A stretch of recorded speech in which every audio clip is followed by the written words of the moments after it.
Hello everyone. Hello everyone. Welcome back to our book club. I am Miss Maka. And I am Mr. Darrell. Today we have a fascinating book from the one and only Jane Austen, and it is called Northanger Abbey. Good, but before we move on to our book, of course, we will introduce you to our agenda. So the very first thing, we will tell you and introduce you to new vocabulary. Then we will talk about the author. Then, after that, we are going to do a short summary of the book. From there, we'll have a look at some of the characters. There's quite a few of them, so bear with us. Look at the setting, the where, the when of the story, and a few of the main themes, as always. We will finish up with... Of course, with the homework. So, Ms. Maka, Northanger Abbey, it's a tale of coming of age of this character, Catherine, and a satire of Gothic novels, isn't it? Yes, this is the story about a young woman, Catherine Morland, and the story is all about a better understanding of herself and generally the world around her. Very good. Now we have vocabulary to go to better explain this to you. The first piece of vocabulary we have is the phrase to fall for somebody, to fall for somebody. It's a lovely phrase. It means when you fall in love with someone. შეყვარება, გატაცება. Our next word is superficial, superficial. This is being near the surface of something, not really understanding something in a deep way. Yeah, ზედაპირული, ზერელე. Our next word is impression, impression. A strong effect produced on the intellect or the mind of a person. შთაბეჭდილება, წარმოდგენა. Our next word is integrity, a very good word. Integrity, integrity. Having moral and ethical principles, honesty, good character, and so on. პატიოსნება, გულწრფელობა, ერთიანობა. Our next word is cynical. Not a very good word. Cynical, cynical. Distrusting the motives of others, disliking the standards of behavior around you. Yeah, and it sounds very similar in Georgian. Tsinikuri. Our next word is resort. Resort, something lovely to be in. A place where people go for relaxation or for their vacations. Kurorti. Our next verb is to chuckle. To chuckle. Sounds funny as well. And it is when you laugh softly or laugh to yourself. You chuckle.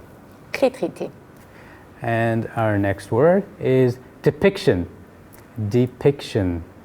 A representation of something in a visual form, such as a painting or a drawing, a depiction of something. აღწერა. Very good, Ms. Maka. Now, I think we've got a question for our audience. What phrases can you think of with the word impression? What other English phrases can you think of? There are many phrases with the word impression. For example, to be under the impression, first impression, or make an impression on somebody. Good answer. Yeah, those are great phrases to use when you are meeting someone or getting to know someone. Exactly. Thank you very much. Now let's move on to our author part. So who is the author of this great novel? Jane Austen was a great woman novelist from 19th century. Jane was born on 16th of December in 1775 in Steventon Rectory. Apart from one sister, she also had 6 brothers. So in 1786, Jane and her sister, they were sent to boarding school. And while at school, they both caught a fever, and actually Jane almost died from this. Something serious. Yeah, it was, I guess. Well, now, even as a child, Jane Austen loved to write. She was writing short stories. They used to call it juvenilia. And at the very end of the 18th century, Jane Austen wrote a novel she called First Impressions. It was later published as Pride and Prejudice. She also wrote a novel called Susan initially. And Susan is the name of the book we're talking about today, Northanger Abbey, published after she died. Yeah. So actually she was a tall, slim woman, and in 1802 she got some kind of marriage proposal from the boy named Harry's Big Wither. So from the very beginning she kind of accepted, but then she changed her mind and refused. Yeah. She died in 1817. She was only 41, so fairly young. And she was buried in Winchester Cathedral. So I guess that's all for today about our author. Then we are going to talk about the summary of the book. Okay. Northanger Abbey is, as we mentioned earlier, a coming-of-age story about a young woman named Catherine Morland. It's divided into two sections, Book 1 and Book 2. The two books differ significantly from each other in style and in tone as well. Yes. So Book 1 begins with the Allen's family. So they are friends of Morlands, and they offer and they invite young Catherine to their house. And young Catherine is very glad to accept this invitation, and that is where she is introduced to Henry Tilney.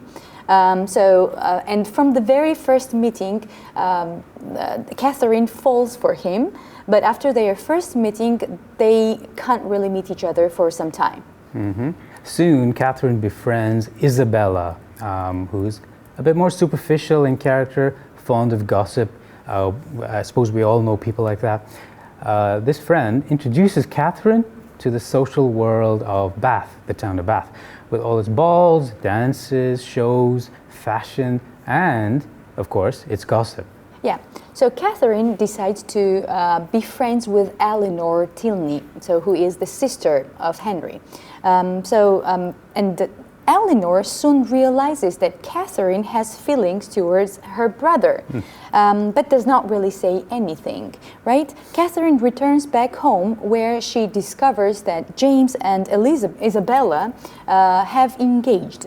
And she briefly meets with John, who is leaving to Bath, and for several weeks John lives with the false impression that Catherine is in love with him. But of course that's not true, because as we mentioned, Catherine has feelings to Henry. Book 2 now is where we've stopped at. It begins with the arrival of Henry's older brother, Captain Frederick Tilney. Isabella, because of low income of James, starts flirting with this captain.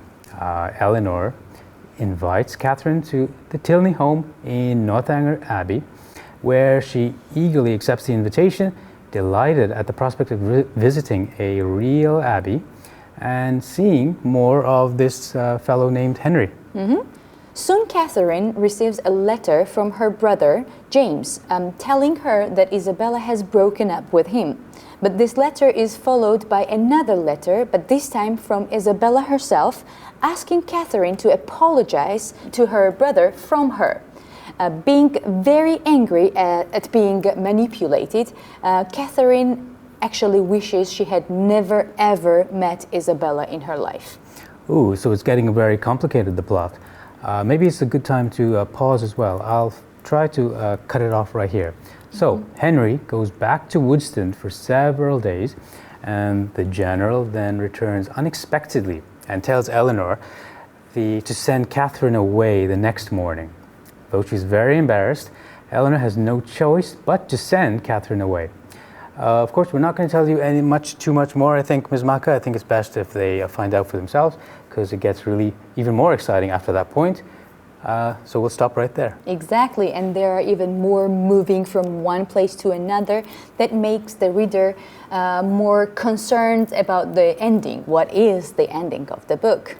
Let's have a question for the audience now. I hope you're ready. Now, Catherine is often focused on the present. She gets over past troubles very quickly, and she doesn't worry about future events too much. Now, the question is this a good attitude to have? Generally, I would agree that it's more useful to focus more on present rather than past or future, but you should not be too careless, and maybe making plans for future is quite helpful. It's a good answer. Yeah, exactly. You shouldn't just forget present time, but you shouldn't forget also that it is always good to plan your future. You've got to balance both sides, the present and the future. Definitely. While forgetting about the past. Exactly. Past is past. Okay, now let's move to the characters section. And of course, we are going to open this section with the main character, Catherine Morland. So this is the protagonist of the novel. She is a young girl, 17 years old girl, who was brought up in a modest home in a rural area. And she actually is like very familiar with the Gothic novels. She reads a lot, but she does not know how to read people. She's inexperienced in it. Her naivety about the world and the motivations of the characters around her is a key part of the book, I think. It's an endless source of confusion and frustration for her. So she doesn't really understand the world in the beginning, and the book is her growth from that point. She is very intelligent, and she learns from her mistakes, so she has a lot of resources within herself, and she can also be witty. She can be quite funny.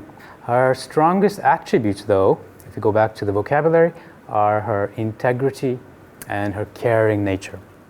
Yeah, so we can see a lot of change in this character during the book, right? Yes, and this is kind of a satire on Gothic novels where they didn't really change much, but she does grow out of it. Exactly. Our next character can be one of the main reasons of her change. This is Henry Tilney. This is a 26-year-old person who is from the village named Woodston, and he's an intelligent, very clever man, although he has a very wry, cynical view of human behavior. So he really tries to instruct people and tell them, kind of teach them how to behave. And particularly, we can see this in the case of Catherine, naive Catherine, when he tries to teach a lot of things to this girl. Let's move to a character from the beginning part of the book now, someone who's quite important at the beginning part, in book one. Isabella Thorpe is our next character.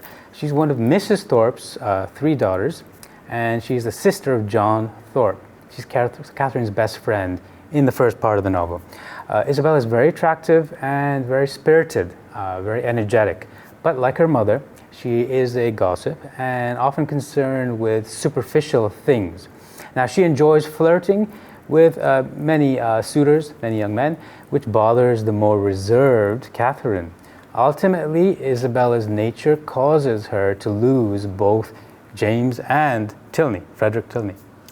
Our next character is Eleanor Tilney, Henry's younger sister, who is a shy, quiet woman. So she shares an interest in reading just like her brother, but her reserve actually prevents her from having a lot of friends. And she is often subject to somewhat tyrannical behavior from her father, General Tilney. And on that point, we should probably move to this character, General Tilney.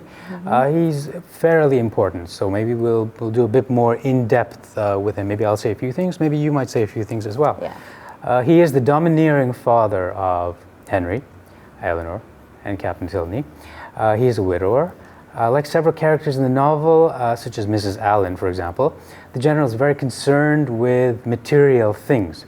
He takes great pride in his home, Northanger Abbey, which he has refurbished, redone by himself. Yeah, so he is preoccupied with both earning money and spending money. He actually loves having large dinners, and actually he loves to take the best of everything, to get the best of everything. A man with high tastes, good taste. Exactly, okay? But the problem is that he wants his children to marry wealthy people, so he wants to interfere in their private lives. Oh, very controlling. Very. There are lots of examples of these type of parents, I would say. Okay, now let's have our next question to our audience. So what do you think? Is General Tilney the antagonist of the novel? Why? Yes? If yes, why? If not, why not? The antagonist of the novel is character who opposes the protagonist's goals. No one in the novel actively works to thwart Catherine's hopes, which means the novel doesn't have any true antagonists. Oh, thank you very much. Yeah, true. So Catherine, I don't know, it's because of some kind of fate or something. She didn't have a lot of rivals in the novel. Yeah, it's a very good point. There's no real antagonist. There's no like villain or something in this book. Just a lot of characters who have maybe some conflicts every now and then. Yeah. Well, from here we should move on to the setting of the book. I will have a look at the when first off. It's set particularly in 4 months of 1798, the tail end, the very end of the 18th century. Now, this time is an interesting one, and we can kind of understand why Jane Austen picked this time to set the book. The complicated ways that people interact in high society at that time are perfect for such a novel. The reason being, marriage for love is sort of very difficult. Partner selection, who do you marry? That's a big question, and of course you can see that in the novel. Yes, and that would be a tough time to live in, I would say. Yeah. Now, what about the place where the story happens? So the very first part, it happens mostly in Bath. It is in England, which was a big resort town for upper classes. And the second part of the book, it happens like, let's say, 30 miles away from Bath. This is Northanger Abbey. That was a church, but it has been covered into the Tilney's home. I could imagine it'd be quite chilly to be in a stone building like that. Exactly, of course. If you imagine, I would imagine some kind of black colors, like black stone maybe. Or dark gray or dark something. Dark gray, yeah. Well, let's have a question for the audience now. This book has characters that don't really comply with the gender expectations of the time. They're all breaking it in some small way. Catherine is seen as a tomboy, and Henry's unusual knowledge of things like clothing, fashionable things. How does this show gender in the society of her time and of all societies? Gender definitely determines and structures the world in which these characters live, but gender role and traits are also up for debate in the novel. I think the writer wants to show that it's time to change their attitudes and expectations to gender. Great answer. And that's why it's relevant today as well. I mean, these problems continue to occur. Yeah, sometimes, of course, still even now we can see these problems around us.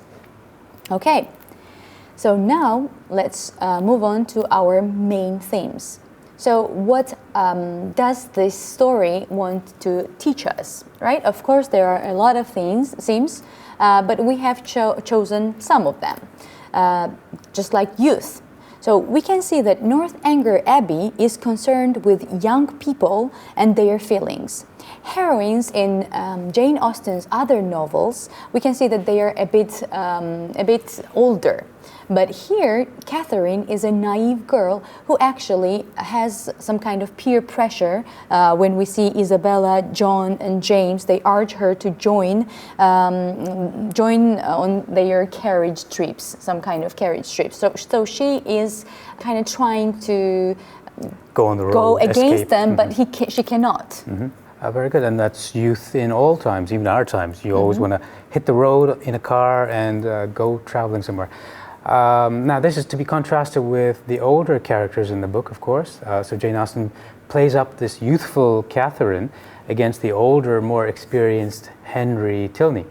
There are several instances in the book when the older people, the adults, kind of laugh or chuckle, as you remember from our vocabulary, chuckle at the mistakes and the things that the young people say. It sounds familiar, doesn't it? Many readers can sympathize with Catherine once she returns home and immediately becomes sulky, moody, and obstinate with her parents, particularly her mother, who starts nagging her daughter right away. Yeah, exactly.